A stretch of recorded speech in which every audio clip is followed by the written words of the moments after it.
now. Yep. Okay, so for the audience that does not know you, feel free to introduce yourself.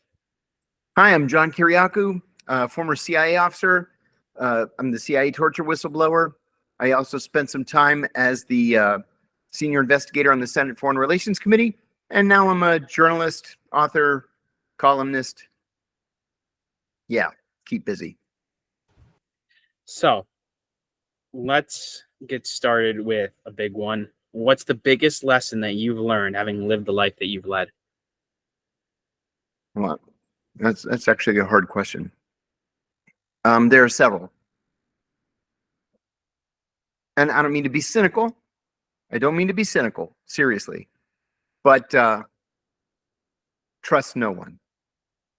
No one but yourself and the attorney that you're paying to represent your interests. That's it. Yourself and your attorney. Otherwise, much less cynically, I've learned that for the most part, people want to do the right thing. They often don't do the right thing because they fear the risk to themselves, and that's okay, because there is a culture of activism in the United States, and those activists work hard to keep the government in line, to keep everybody working within the confines of the law, and to make sure that that wrongs are righted. So those are the two most important things I've learned. So ultimately, and also let's go like just for the audience, right? Because I know your story very well, but I feel like people are going to be very confused if they're listening to this for the first time. So you basically expose the enhanced interrogation techniques that the CIA was using, and you basically just went on ABC News and you're like, all right, enhanced interrogation techniques, which is a fancy term for torture, is happening. So from that, right, how do you view U.S. intelligence now? Like, how do you view the CIA now? Because everybody goes into the conspiracy rabbit hole that they're evil, they're this and they're that. But what do you think of them? I think that for the most part, the CIA is made up of very smart and very patriotic, hardworking people for the most part. Is the CIA evil? Well, I'll let individuals make that judgment. I will say that the CIA has done evil things, certainly in the past. I think that there's credible evidence that CIA officers had something to do with, for example, the assassination of John F. Kennedy. I think that MK Ultra is a dark, oily stain on the history of the country. I think that what the CIA did over the years in Cuba is nothing short of felonious. And one of my real regrets about the CIA is that in the post 9/11 era, it has turned into a paramilitary organization, and the CIA was never supposed to be a paramilitary organization. When I was in my last headquarters job, I was the executive assistant to the CIA's deputy director for operations. And in that position, I had access to literally everything that the CIA was doing around the world. And so one of the things that I learned, and I learned it because the deputy director repeated it as a mantra, was that the CIA's mission is to recruit spies to steal secrets and to analyze those secrets to allow policymakers to make the best informed policies. Okay? Even though I had this job immediately post 9/11, he never said, and the CIA's job is to send teams around the world to assassinate our enemies or to kidnap them and take them to secret prisons to undergo torture. It's illegal, first of all. And secondly, it doesn't make Americans safer. It might make us feel better because we're able to exact a little bit of revenge for what happened on 9/11. But I think that the CIA needs to get back to its core mission. With that said, I think I've come around to the position that we really don't need to have a CIA anymore. There's so much redundancy in government that the CIA and certainly ODNI, the Office of the Director of National Intelligence, is just layer upon layer upon layer of organizations doing the same thing.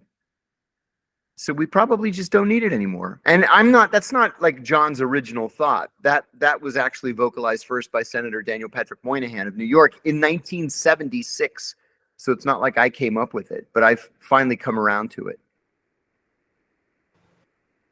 So, given the life that you've led, and given this very unique circumstance of going from very devout intelligence officer, or devout, I don't know if that's the right word, Yeah. but I guess devout, patriot, Sure. and then vocalizing something we can get into the argument of that, but that you weren't legally supposed to because it was the right thing to do, right? So, having lived that life, what do you think your biggest regret in your entire life is? Number one, and then I have a follow-up question to that. My biggest regret, to tell you the honest to God's truth, I'm not really a person to have regrets. And it's because I really believe that our experiences, for good or for ill, make us the people that we are. And had I not had negative experiences in my life, I wouldn't be the same kind of person, the same person that I am today. And so I really can't say. I mean, certainly there is a handful of things that I would do differently were I to do them again. But in terms of regrets, I can't really say that I have any.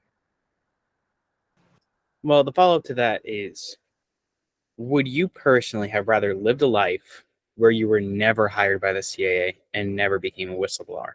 No, I'm glad that things turned out the way they turned out. Even though the road has been a rough one, I'm glad that I had the opportunity to play a role and to make a contribution. The day after I blew the whistle on the torture program, I got an email from a retired deputy director of the CIA. And I had worked for this guy 16, 17 years earlier.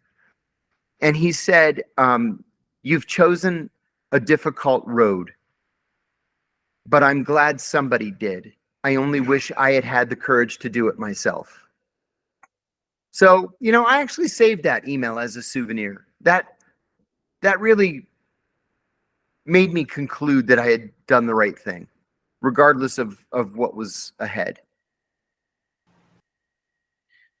So, to follow that up, define heroism. Define being heroism, in 2 sentences or less. I'll preface it by saying I'm definitely no hero. What is a hero? A hero is somebody who takes an extraordinary action to the benefit of others without thought to his own safety and security. That's what I would call a hero. Yeah. And I worked with a lot of heroes when I was there. I really did. Like people who wouldn't give themselves 2 seconds of thought and would jump right into the middle of something to save others. So, to follow that up, what would you use if you could only use one word to describe humans as a species? What would you use? Complicated. Or maybe I would use the word irrational. Both of which work very well. Well, you know what? I had the conversation with someone I know, and he's very, very bright. And I said to him, if you were an alien species, and if you had to use one word to describe the human race, you know what word he used? Petty. Yeah. If aliens were to describe the human species in one word, it would be petty. And I thought about that for a second. I'm like, you know what? He's 100% right. I think that's how aliens view it. I think, maybe chaotic, random. Yeah. That would definitely go in that too, but petty. Petty's a very good one. I saw a cartoon recently, a print cartoon. I wish I had thought of it myself. But it was 2 aliens, and they've just landed their spaceship. And they're standing in front of Jesus on the cross. And one alien says to the other, I'll tell you what we're going to do. We're going to get the fuck out of here. That's what we're going to do. And to me, that encapsulates the complication that is the human race.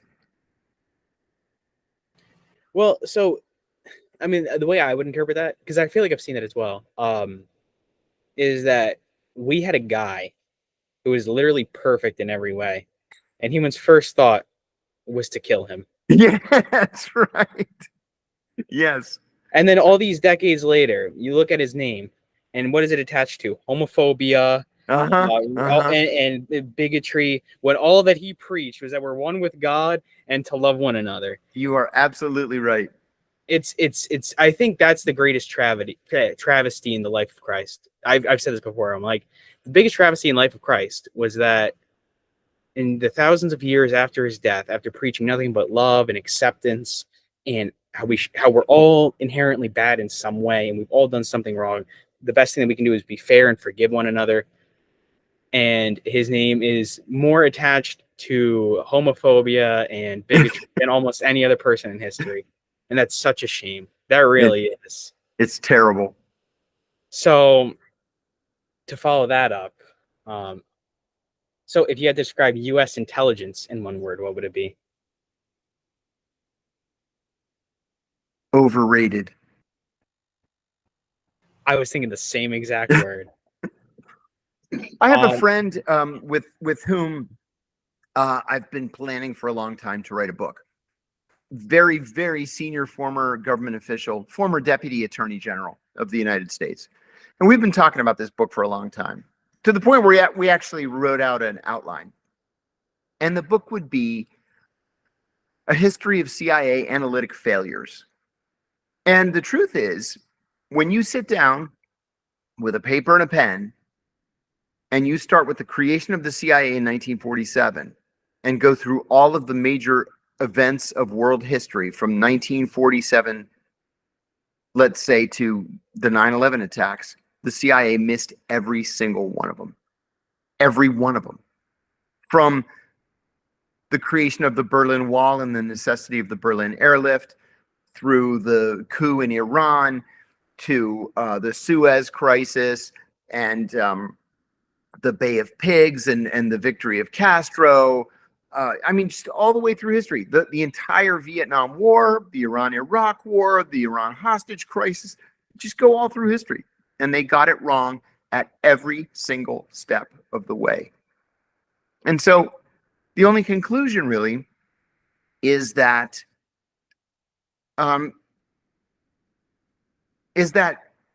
having this army of analysts to try to predict future events just simply doesn't work. I worked for more than a half a dozen ambassadors over the course of my career. Some very important ones too, like John Negroponte, for example, or Skip Ganim.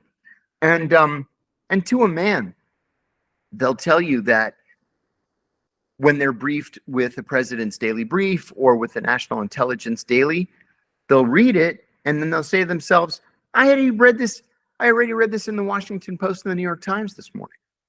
It's already in there, all of it. So, overrated is the word I would use. Yes, and that's another shame too. The fact that they collect some of the most intelligent, brilliant minds, and I feel like so much of it just goes to waste. And you know what? You can make that same criticism about the federal government as a whole, where people will always say the federal government is understaffed. I disagree. I think it's overstaffed. I think there's too many people there. I agree. There's too many committees and boards, and you know, you're shaking your head, and because you've seen it all. Yeah. You know, I did have Sarah Adams, who was actually, ironically enough, an analyst, but she did the Benghazi investigation, and she says that senators and all these politicians, the first thing they do when they see a CIA person, they'll try to ask questions just to get information that they want to hear, and they'll ask the questions intentionally to get information that they want to hear. And people completely overrate in general the use of the federal government. And if I was, let's say I was the head of the federal government, which would be the president, first thing I would do, just get rid of like 90% of these jobs. Like 90% of jobs of the federal government are completely useless. And in your time, actually, I'll ask you because you probably had more experience with it. What do you think is the most useless job in the federal government? Oh, honestly, that's impossible to say because there's so many. I've become kind of an activist on criminal justice reform issues over the last 12, 13 years. And I can give you a couple of examples where I think we need to be thinking about cutting fat. There was a case that I followed in Honolulu where there was a GS-12, which is kind of a mid-level journeyman level. This woman who worked with NOAA, the National Oceanic and Atmospheric Administration. Now, they are the federal government's meteorologists, right? And they have these boats that are around the world and they measure ocean temperatures and stuff like that. So this woman lived in Honolulu, wasn't making much money. It's very expensive to live there. So she bought a boat, and on the weekends, she and a business partner would take tourists out on the boat and they would go whale watching. So one day they've got a load of tourists out on this boat and they come across an orca feeding on a seal carcass. And so everybody goes to the side of the boat and they're taking pictures and they're taking videos, and somebody whistles at the whale, right? Just for whatever reason, an attempt to keep it close to the surface so they could get a better video, whatever. A couple of weeks later, the FBI knocks on this woman's door. FBI. She opens the door. Do you have this business with a boat? You take people out? Yes.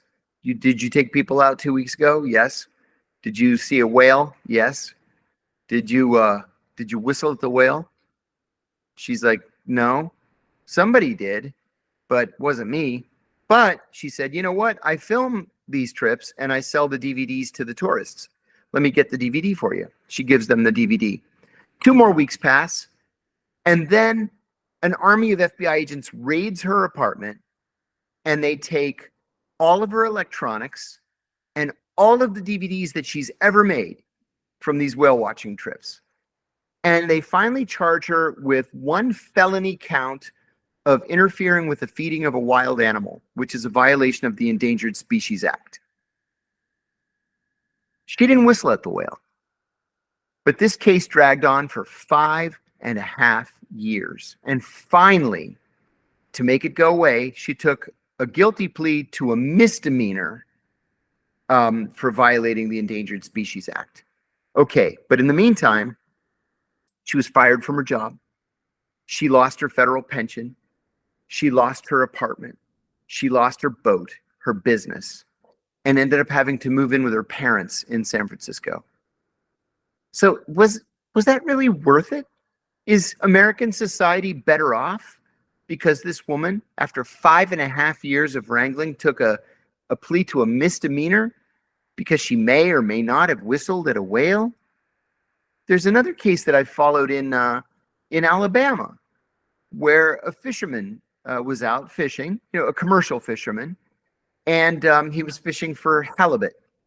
And was it halibut? No, it wasn't halibut. It was grouper, which everybody loves, right? And there are so many of them in the Gulf of Mexico. And you couldn't keep the grouper if it was under 12 inches. Well, he had caught one grouper that was actually 11 inches. And he just caught it when the U.S. fisheries investigators pulled up to his boat with their own boat and said, hey, we're U.S. fisheries. We're here to, we're going to measure the fish that you caught. And they measure all of the groupers, and there's one that's 11 inches instead of 12. They charged him with a felony. This is a felony. You lose the right to vote.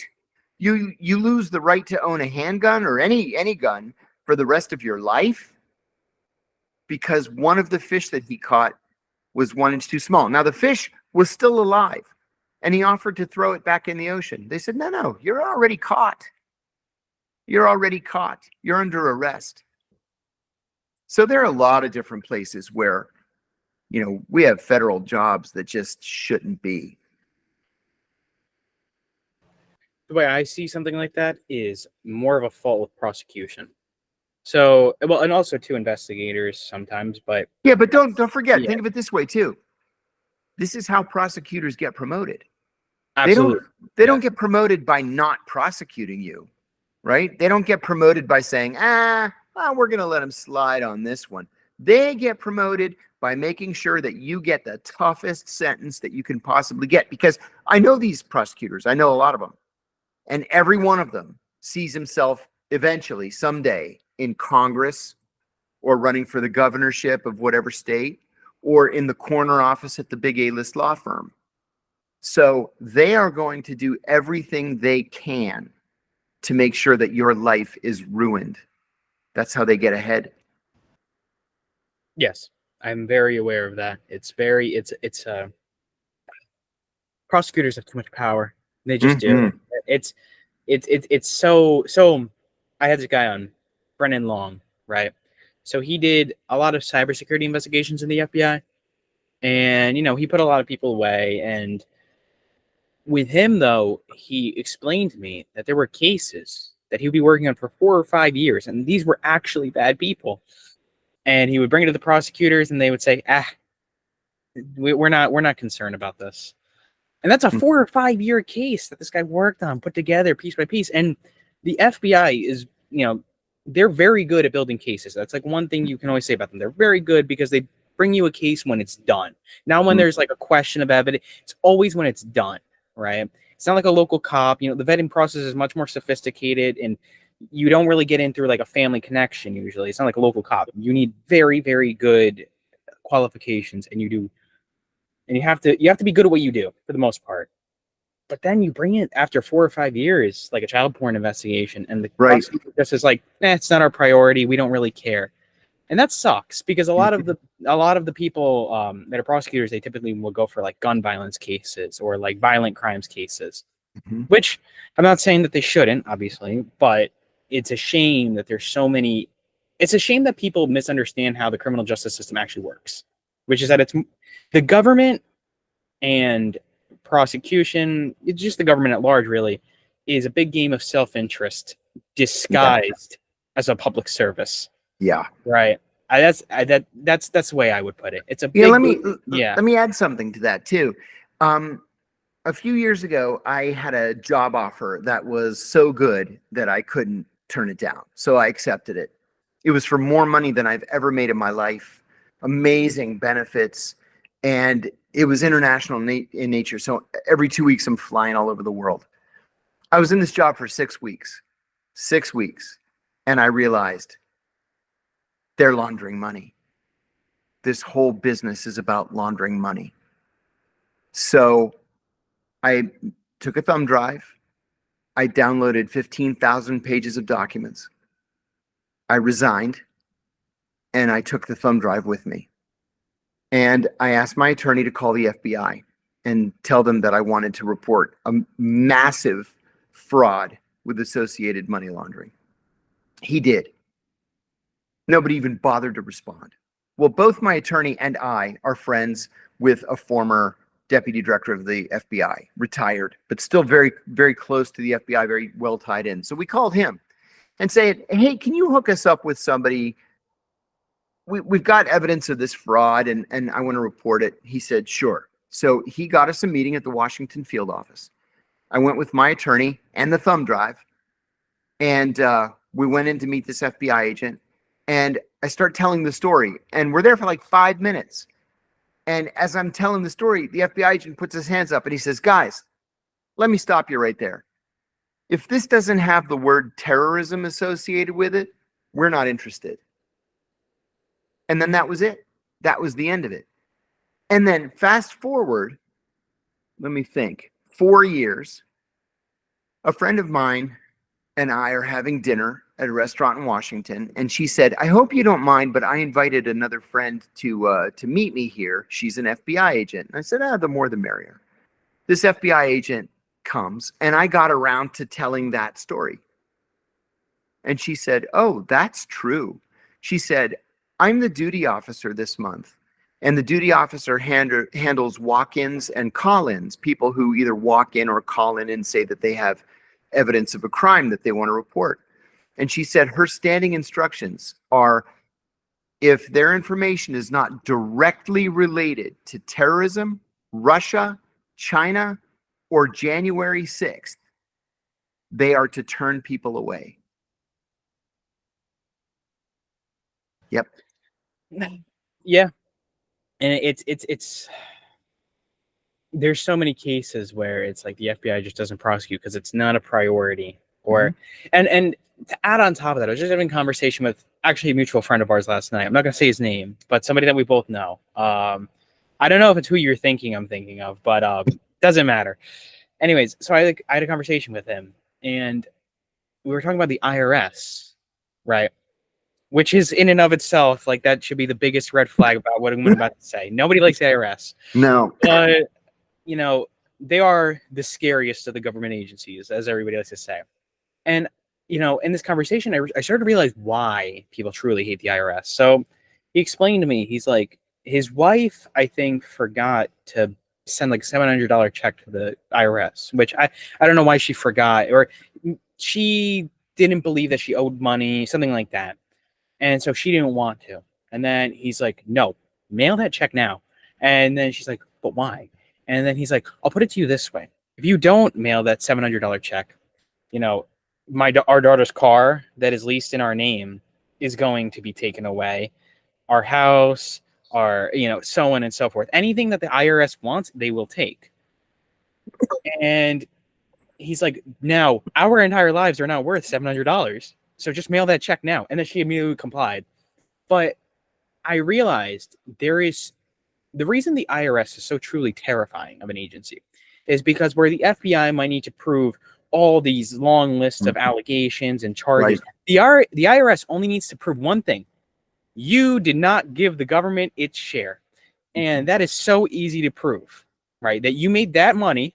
And you, by the way, if you report that you made illegal income, they don't even report it to other agencies. Right. Like it's on the website. If you stole an item, you're supposed to report the income to the IRS, right? If you don't, then it's tax evasion and it's all the other charges. And the crime. That's exactly right. Yeah. That's exactly right. Yeah. So it's such a but the point is, it's so easy for them to do their job because they have to just prove that one thing, right? The IRS's job, and then on top of that, they approved like 87,000 new agents very recently, yes, right? Which is a very, very scary number. Why do we need more taxes? Why do we need to make sure that people are paying their taxes this much? Yeah. And they're politicized on top of it. When I blew the whistle on the torture program, that was in December of 2007. I got audited for the tax years of 2007, 8, 9, 10, 11, and 12. Yeah, audited year after year after year. Because that's the easiest way to get somebody. Just prove that they didn't pay the government its share. I remember James O'Keefe, the journalist. I'm sure you're familiar with him. I spoke with him yesterday. Oh, good. He actually lives in my county. Funny enough, I didn't know this until I looked up his Wikipedia page. But anyways, with him, he what did he do? Okay, so what happened was he started doing something with Ashley Biden and her diary, and I think he bought her diary. He did. And the FBI claimed that stolen property. It was, which in reality, everybody knows what that means. Like, nobody cares that much about a stolen diary unless if it's the diary of like the president's daughter. But with him, immediately, all of a sudden, he's not paying his taxes. All of a sudden, the IRS comes in and starts investigating him for not paying his taxes. It's what happened with Trump too. Trump immediately, all of his tax returns. Where's his tax returns? We have to do this. We have taxes, auditing, taxes. That's because that's the easiest way to get somebody, and no matter what crime they've committed. If you want to get somebody on anything, look at their taxes. You prove that they didn't pay that one thing. Have you read the book 3 Felonies a Day by Harvey Silverglate? Harvey Silverglate's a professor of law at Harvard. He wrote this marvelous book back in, I think it was 2011, called 3 Felonies a Day.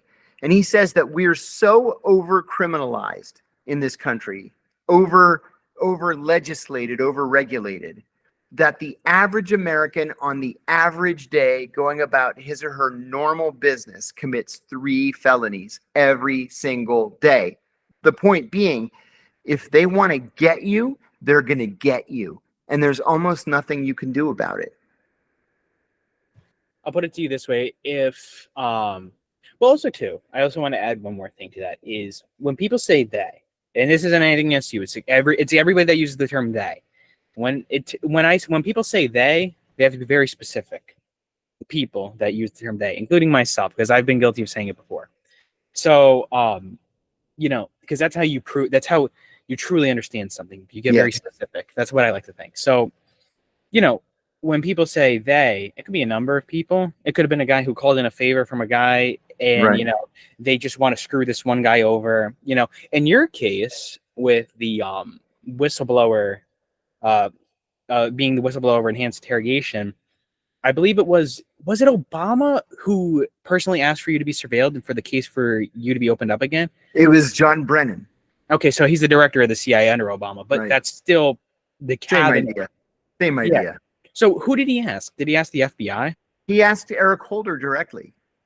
And then we got discovery later on in my case, and we found a memo that Brennan had written to Holder saying, charge him with espionage. And Holder wrote back and said, my people don't think he committed espionage. And then Brennan wrote, charge him anyway and make him defend himself. So they charged me with 3 counts of espionage. They waited until I went bankrupt, and then they dropped the charges. Well, that's actually a constitutional violation, because that means that you had to prove yourself to be innocent.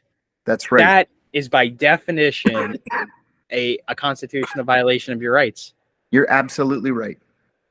And I'm sure I'm not the only person that you're hearing this from. No, my lawyers said the same thing, but they said if we were to challenge it and take it to the Federal Court of Appeals, we would have to do that post-conviction.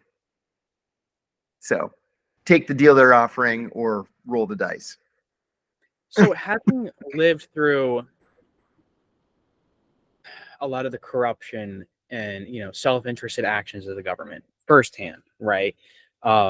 You did something that I would consider to be heroic and brave, so that most people would not do or would not do ever, at the cost of their job, their livelihood, etc. And you sacrificed it all so you could do. You're welcome. Just to do something really good and that needed to be heard.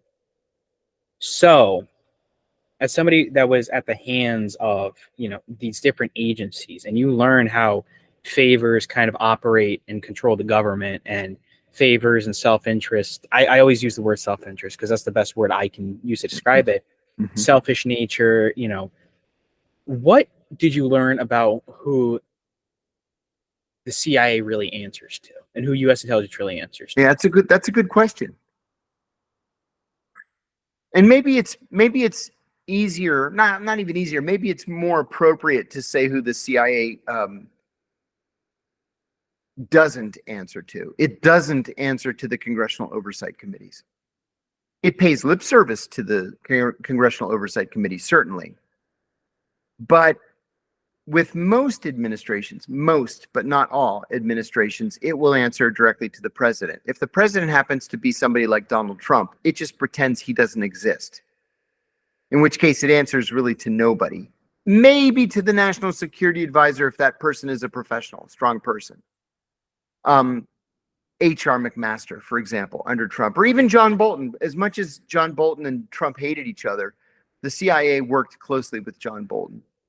But really, the CIA is self-sustaining. It answers to itself. It operates in something of a governmental vacuum. Like I say, it goes through the motions of pretending to have appropriate oversight, but it doesn't. If it did, we would have never had a torture program, or an assassination program, or a secret prison system, or an international rendition and kidnapping program. We wouldn't have these things, but we do. So yes, okay. So this is something I've wondered, because when people talk about the CIA, they talk. If you're talking about somebody that's like that worked for the CIA and had a great experience, their answer is going to be CIA answers to the president, right? 100%. And that's a really nice idea. Sometimes it does. Sometimes it does. This mutual friend of ours that I spoke about before, and I will tell you his name afterwards, so you're not keep on wondering. But he said the CIA is like a cat, right? They're like a cat, whereas the FBI is something like a dog. right? Where the administration of that FBI, like the presidential administration, Yeah. they want to usually answer to whoever that administration is run by and the cabinet members of that administration, right? Not necessarily the president, maybe, because the president can control who's in his cabinet and who's not, Mhm. but generally that administration. But even that, then you can get into so many different cases where they don't. But the CIA, on the other hand, is like a cat where they kind of just do whatever they want. Mm-hmm. And, this is another thing I've thought about. So the CIA, and this is something that you've said, Andrew Bustamante has said, and numerous people have stated that the CIA, including Jack Barsky, who I've also had on, Right. is that the CIA hires people that are, usually of higher intelligence, Mhm. but have a distinct quality of being notably lacking in a degree of care if what they do is immoral. Right. Yeah, listen, Yeah. that's a formal policy to hire a CIA psychiatrist once told me that the CIA actively seeks to hire people who have sociopathic tendencies, not sociopaths, because sociopaths have no conscience. They'll blow right through a polygraph exam, but you can't control them because they don't feel guilt or remorse. People who have sociopathic tendencies do feel guilt. They do react in a polygraph exam, but because they believe we're the good guys, they're happy to work in moral, legal, or ethical gray areas. Yes.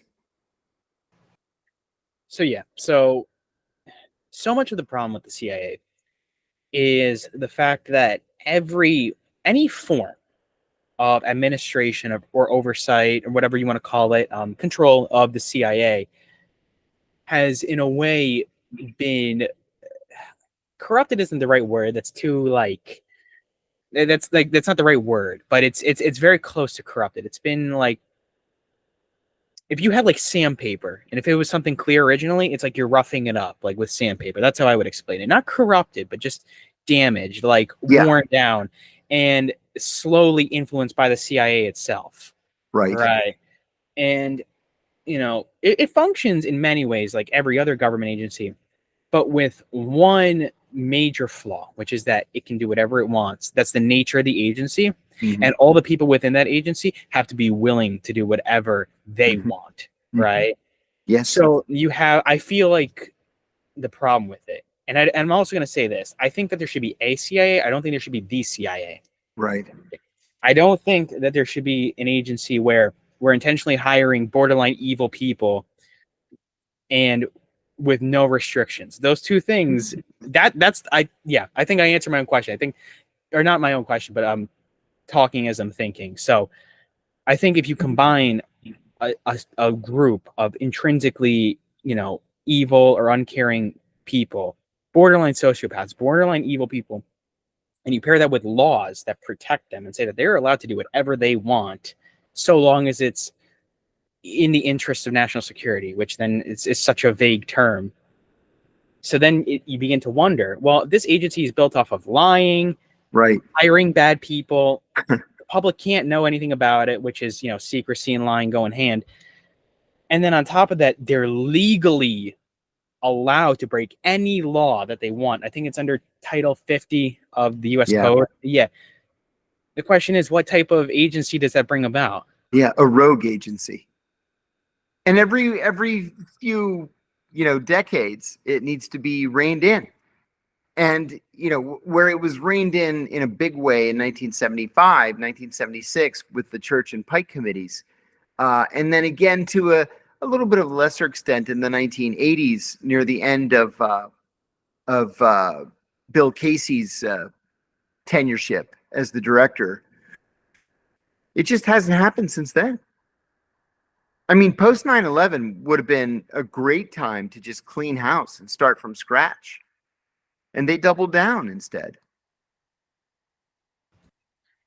So let's go now to enhanced interrogation, which, more commonly known as torture. So everybody agrees that torture is terrible. Me personally, I'm not a fan of it. So, I don't really know anybody who is. I don't think anybody's going to sit out there and say, torture is a great thing. I mean, maybe there is. There probably is. But what's the alternative to brute force for information? Oh, the FBI has perfected this. The FBI has been, excuse me, the FBI has been doing custodial interrogations since 1946, since the Nuremberg trials. And their MO of establishing a rapport with the target, doing it kindly, offering a cigarette or a cup of coffee or, a pen and paper so you can write to your mother or whatever it is successful. It sometimes takes days, it sometimes takes weeks or months, but eventually the target opens up to them. And that's how they collect information. And not only has it worked over the years, it was working with Abu Zubaydah when the CIA, in a fit of frustration, took primacy and began torturing him. So, what do you think? What do you think internally, like in the CIA, right? After seeing administrations come and go, how long were you in the agency, by the way? Almost 15 years. Okay, so almost as old as me. So Right. yeah, because I'm 17. So I was gonna say that with the internal structure of the CIA, I remember with Mike, who was it? So Hunter Biden's laptop, we can talk about that. And this is very important to the understanding of like the internal structure of the CIA, I think. Right. Because when people hear the story, they think of, oh, the CIA is such a corrupt and terrible agency, which is fine. It's a fair approach. But I think what that says more is how the agency is structured and how it really works. Because then the question becomes, why did 40 people that, either weren't working for the agency, that were just independent contractors, why did the CIA pay all these people to sign a document, basically? Not literally pay Well, them, it was closer to 90 people, I think, led by the likes of Mike Morrell, the former acting director of the CIA. See, this is another one of those weird post 9/11 changes in the CIA. Pre 9/11, you wouldn't have had any idea who these people were because their names would never have been public in any venue, right?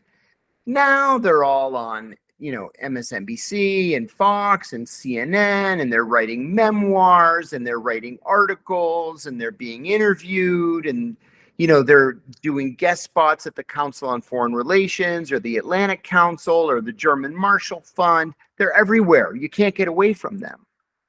And so one of the things that I learned while I was there is every one of these people sees himself someday as Secretary of State, Secretary of Defense, National Security Advisor, ambassador to, Israel or the UK or whatever.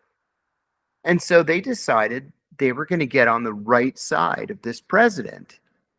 Now, mind you, well, not mind you, maybe you didn't notice, but they used very CIA specific language in this open letter about the Hunter Biden laptop. They did not say that it was a Russian disinformation campaign.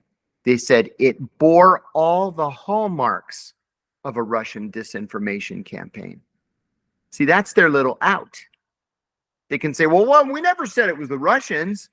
We said it bore all the hallmarks of what the Russians would do if they intended to do something like this. So, don't blame us. That way, if it's a failure, which it was, they point at the other guy, And if it's a success, they can say, hey, I was one of the original signatories that blamed it on the Russians, and it was the Russians, so maybe I should be the Secretary of State. Times have changed quite dramatically. So now that begs the next question, because with the modern Twitter files, right? And very recently, too, with Mark Zuckerberg saying that the White House administration was telling him to censor information. And, we're having now public, right, circumstances, like publicly exposed by the likes of people like billionaire Mark Zuckerberg, head of Facebook, some of the most powerful people in the world, Elon Musk, exposing these documents, saying, look, the CIA, the White House, they're asking us to do certain things. So now that begs the question, how does the CIA exactly influence the American public, like in terms of the media? Right. Well, that's a great question, and it's a very important one. The answer, excuse me, the answer is a little bit complicated because they do it in several different ways. Number one, there's an office within the CIA's Office of Public Affairs whose only job it is to liaise with Hollywood studios. So every depiction, excuse me, every depiction of the CIA on film and on television is positive. That's how we end up with completely fake movies like Zero Dark 30, which just perpetuated the lie that the torture program led to Osama bin Laden's location. It's just simply not true. Number two, there was a program pre-1975 called Operation Mockingbird, and that was where the CIA recruited members of the press to plant pro-CIA articles in the media, including in the American media. That has been illegal since 1975, but they don't need Operation Mockingbird anymore. Now what they'll do is say, you better not criticize the CIA or you will never be invited to the Christmas party ever again. And this is true, they actually do this. And we will never give you a behind the scenes or off the record briefing ever again. Kill that article. And you're going to kill the article. A third way is that as soon as somebody retires as CIA director, he becomes the national security or intelligence or terrorism consultant for literally every single one of the news networks. Flip to any of them. You know, Clapper is on CNN, Brennan is on MSNBC, Hoffman is on Fox. They're on every one of these networks. And so what you're getting is the CIA company line on every network, right, left, and center. It doesn't matter which one you're watching. So there are a lot of different ways, legal, but in ethical gray areas where the CIA influences American public opinion. One thing that I think a lot of people fail to realize, is when people think of a conspiracy, they tend to think that it's this very complicated, 10,000 people need to be involved. Oh, you really think that 10,000 people can be involved in this conspiracy? You think that everybody would know? No, you don't need that many people. You might even just need yourself. You might even just need one guy to be involved in this. Conspiracy is just an action. It's just the desire to commit a certain action. Right. Conspiracy just means you want to do something, right? Right. So a conspiracy theory is just a theory that somebody's doing something. It's a speculation. Yes. When people think of the CIA and Big Pharma and everybody's working together, no. It's just a lot of people that are deeply self-interested that all work separately. And it just so happens that when their interests align, they kind of work together. Yes. So there's a saying by George Carlin, there's no need for a formal conspiracy when interests align. And that's the best way I could have put it. Oh, that's perfect. And it's 100% true. Because I've always admired Carlin. I think he's very brilliant in terms of his commentaries on human nature. Ahead of his time. Very much so. Very much so. But he's absolutely right when he's saying that these oil companies and political parties, the truth is, all of them see you as a number on a page. I mean, he didn't say this. Now I'm like paraphrasing his ideas, but it's true. All of these CEOs and board of directors and all these conspiracy guys, look, like, and you even said this in your TED talk where you're like, look, blog about it. You bring awareness to it. That's nice, but it doesn't do anything. Like, we could go back even as early as Rosa Parks, where when she boycotted by just sitting in, and then eventually I think she got arrested. With her, the only time that the buses actually allowed black people on, do you know when this was? No. When they stopped making money. Yeah. When the bus company started, the bus boycott. Yeah, that's true. Once they stop making money, all of a sudden, black people are allowed. They realized they lost their market. So they'll be good so long as money is to be made. Yes. That's sad but true. Very, very sad. So now moving on from this onto another topic. What do you think in your lifetime was your biggest accomplishment?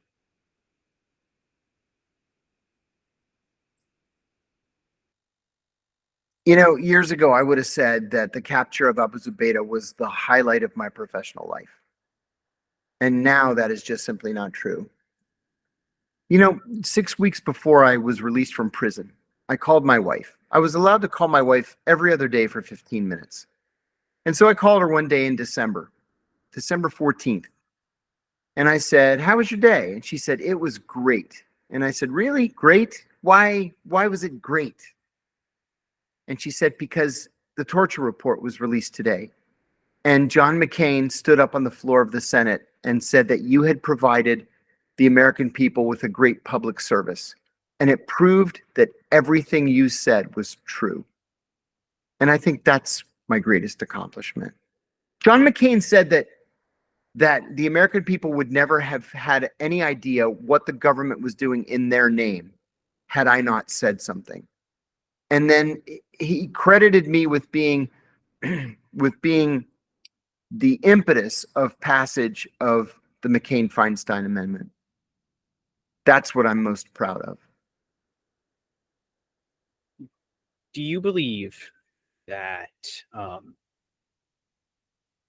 me ask you this instead. Who do you believe the most powerful either group of individuals or man in the United States is?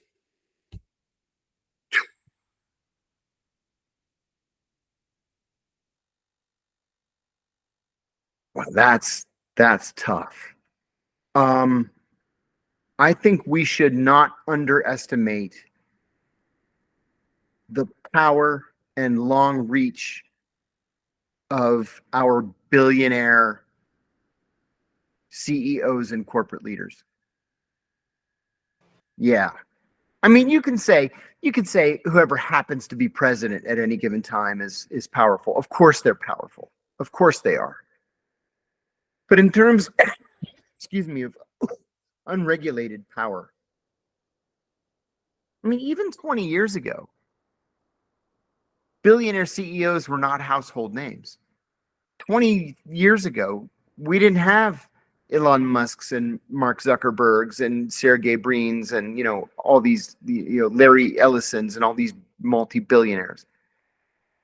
I'll tell you kind of a funny story. In my spare time, I like to write television pilots. It's a hobby. And I've actually sold 8 of them in Hollywood. It's kind of a fun thing to do. And there's always the potential for a big financial score. So I had an idea for a show, a news show. This was unusual for me. So I mentioned it to a friend of mine in TV. And he said, "Hey, you know what? I graduated from high school with a guy who is now the president of NBC News. So let me call him and maybe we can pitch the show to him first." I said, "Great." So my friend Rich called and his buddy said, "Hey, I'm actually going to be in Washington in 2 weeks. Obama's having this big fundraiser at the White House for wealthy Jewish Democrats. They're going to raise like $1 billion. So why don't we meet for drinks after this White House dinner?" So we agreed to meet at the Hay Adams Hotel. There's a kind of a famous bar in the basement of the Hay Adams. It's directly across the street from the White House. So my buddy Rich and I are down there, and his friend calls and said, "Hey, I'm running 15 minutes late. Do you mind if I bring a friend of mine?" Excuse me. And he said, "No, the more the merrier." So he comes 15 minutes later with this guy. Sorry, did you hear that? There's somebody at my door. Can you pause? Are you able to do that or no? I can pause, yep. Okay.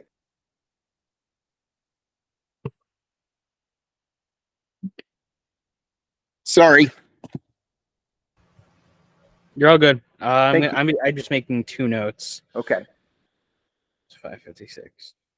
Yeah. Oh, it's funny because the times that I have to edit out are exactly 10 minutes apart. 5:45 to 5:46 and then 5:55 to 5:56.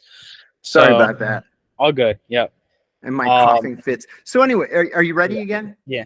Okay, so they show up 15 minutes late. he shows up with this guy, and my friend and his friend are like hugging each other, and oh my God, haven't seen you in 25 years. Remember this girl we used to go out with? Remember when we, got drunk this time at the park and whatever? And I'm kind of getting bored. So the other guy that was the tag along, his name was Elon. And I said to him, so Elon, what do you do for a living? Just trying to make some conversation. He gets real excited. He goes, oh, I have this passion for technology. And I created a company called PayPal. And then I sold it for like $1 billion. And then I took my $1 billion and I bought another company called Tesla. And then I took the money from Tesla and I bought Starlink, and we're going to go to Mars. I go, wait a minute. Are you saying you're Elon Musk? And he goes, yeah. And I said, like the Thomas Edison of our time. He goes, I don't know. Anyway, yeah, I guess. But anyway, we're going to go to Mars, and we're going to colonize Mars, and we're going to put a bubble, and there's going to be oxygen in the bubble, and we're going to send people there, and they're going to live there, and they're going to cultivate. So all night long, this is how he was talking. I never pitched my show. He never closed his mouth. And then 10 years later, he's the richest man in the world. And arguably the most powerful. Wait, so it was actually Elon Musk. Wait, so it was Elon Musk. So wait, I'm a little lost. So your friend Elon Musk just happened to be at this dinner. Okay. And he's friends with my friend's friend. And he's like, hey, I got to meet these guys across the street for drinks. You want to come with us? And Elon Musk is like, yeah, sure, whatever. I didn't know who he was. I mean, I knew of this guy named Elon Musk, but I didn't recognize him. And now here we are. 16 years later, he's probably the most famous man in the world. He's the richest man in the world. And I would say the most powerful. Where NASA has to go to Elon Musk and say, hey, can you send up a spaceship to rescue our stranded astronauts? And he's like, yeah, sure. That's pretty powerful. You know what I would love to live in a world of? If the U.S. space and science budget was as big as the defense budget. Amen. If they were flipped, that would be an awesome world. Amen to that. I travel a lot. I've been to 72 countries. I've been all over the world many times. And when you compare our infrastructure to what else is out there, we should be ashamed of ourselves. We do not have first world airports, first world interstate highways. Our hospitals are second rate for the most part. Our bridges are collapsing into the rivers below them. And it's because our defense budget is bigger than the next 8 largest countries combined. That's what we spend our money on. So I had a conversation with my friend the other day, and I said to him, the only reason that nuclear war doesn't happen is because there's no money in having everything on Earth be dead. Yeah. The only reason humanity does not go to nuclear war is because there's no money in having everything on Earth be dead. And he started laughing, but it's true. If there was money in nuclear war that was usable, yeah, the human race would have been wiped out. That's probably by very greedy leaders. And I think this is a quote by Socrates. I think it's people that feel that they should be in power are often the least deserving of it. Yeah. And the chase of power is it's probably the most useless. And I'm reading this book too. It's a controversial book. It's called The Fountainhead. But there's Ayn Rand. Yeah, I'm not even done with it, but it's a very good book, I think. Mm-hmm. I don't care what anybody else says. I think it's a good book. And, when people say it's about conservatism, I think they're missing the point of the book. The point of the book is all these archetypes of humans, right? Of people. You get Rourke, who's the embodiment of an individual. And then you get, people like Gail Wyman, who believes that the only way to fix a man is to control him, mm-hmm. And then you get all these different characters. You've read the book? Oh, yeah. Yeah, I sure You're did. A fan? Yeah. It's a very good book. It is a very good book. Yeah, I'm on page 170 right now, but it's very, very interesting. But in that book, you get Gail Wynand, Mhm. right? Who has no principles, no values. And you even see him in the book having the newspaper stand, support the workers that are striking against the building that he's having be built. Now you Yes. ask, why does a man do that? And the answer to that is because he has no principles. Mhm. And the only principle he has is the feeling of control, right? So, and even in the back of the book, um, I think I'm trying to think of what it says about Gale now that I'm thinking about it. But the point that I'm making is that, oh, sorry, yes, it's what it says about Gale is that he is a man who only has power over everybody around him, so long as he says what everybody around him wants to say. Exactly. So, or wants him to say. So, we see it with the strikers. Why is he doing that? Because he knows that that's what they want to hear. Mhm. So when you get Fox and CNN that are both catering towards, the right and to the left exactly and perfectly, you have to wonder, people like Rupert Murdoch. That's a Mhm. total Gale. It's like Yeah. Yeah, billions, that's right. you're controlling billions of dollars and you're striking against the people and you're supporting things that are directly against the people that are working for you and that Mhm. you're hiring. Like, why would you do that? It's because Mhm. Mhm. you want to play both sides, so you feel powerful.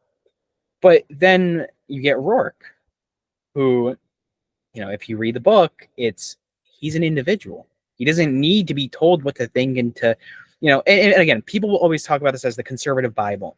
I don't think that's I what it is. I thought it was far more libertarian than conservative. Yes. Well, I don't even think it has anything to do with politics. I think I assigning agree. I I agree. think I think assigning it to politics kind of defeats the purpose. I think the whole point of Rourke as a character is I am my own person, right? Mhm. I have a relationship with myself.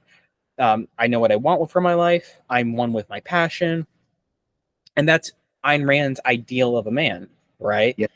Gale, on the other hand, is the Nietzschean Superman who has created Right. Right.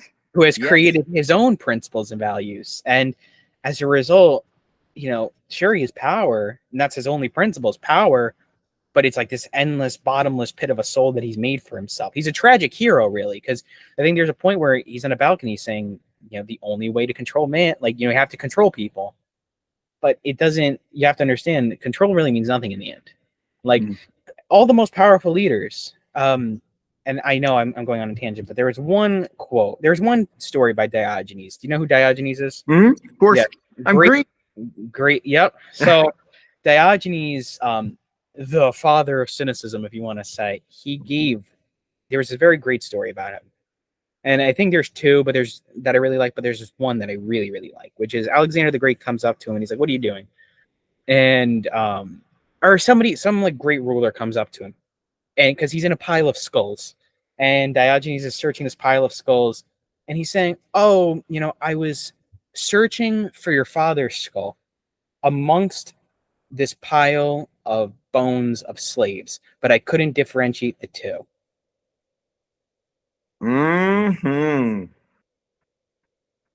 Very powerful. Yeah, that's a great one.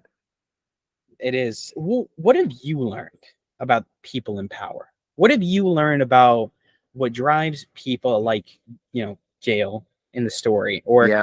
the people that I think, it's internal dissatisfaction, like where you're endlessly, everything that you do is a game of more.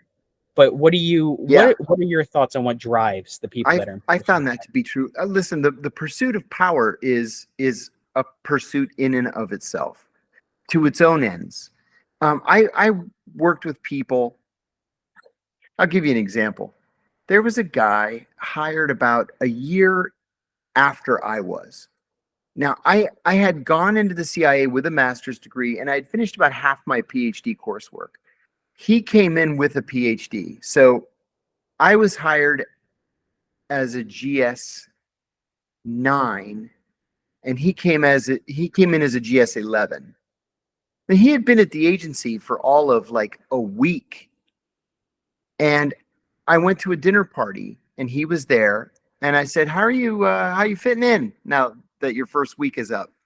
I had been there for about a year and a half, maybe. And he goes, yeah, it's all fine, but they hired me at a GS11. Like he was insulted. He goes, me, a GS11. And I remember thinking, and who the fuck are you? There are people who've been here for 5 years that are GS11s. You just got here on Monday. Who do you think you are? Well, what I saw then over the next 10 years was him clawing his way to the top on the backs of everybody around him. So in the end, he made the Senior Intelligence Service, which is all he ever wanted. It was just this constant drive for power and authority. He had more enemies than you could shake a stick at, but they were all below him grade-wise. You know, he pandered to the people above who could do him good. His wife had left him because he had an affair with his secretary, and then he married the secretary. But that was a very common way to get ahead at the CIA. It was almost a cliche to watch him go through it. Yeah. So again, forgive my cynicism, but that's just real life at the agency. That's a total Keating. It's a total Keating. It's an anti-Rourke. Yes, it is. Because yeah, one major note that Ayn Rand always makes, and again, she's so heavily criticized, but you know what? The most Rourke-like thing I could say is, yeah, but I can reason with this. I like it, so what do I care? But you know, in any event, you know, you get these characters that are anti-individualistic, that are, you know, that feel this strong will to impose. It even describes in the book how Keating gets this thrill at some point about how he imposed his will onto another creature. Like, it describes her thoroughly, and this is another thing I really like about how she writes, is you get very, very good into the head and the logic and the understanding of how these people really work. And one of the words that it uses is, or the phrases, is literally that he gets a sense of enjoyment that he imposed his will onto another creature, or that he altered the course of the life of another creature. And that is, I think, the most accurate description of power. Yes. That, you know, you get a thrill out of controlling the life of another creature, which isn't really yours to control to begin with. No, that's right. Yeah, you see that in spades. 100%. And I can only imagine what it's like at the agency, because they teach people to be like that. They reward it. 100%. Who do you think, that now begs the question, who do you think the most evil person you've ever met was? And to tell you the truth, I'm not sure that I should answer that, just kind of for legal reasons. Okay. Listen, I knew a lot of stone cold murderers at the CIA. But I can't even say that those were the worst people. They were stone cold murderers, but they believed in most cases they were doing it in the cause of good and righteousness. There were worse people that I knew at the CIA. What is the archetype of the most evil people that you're thinking of?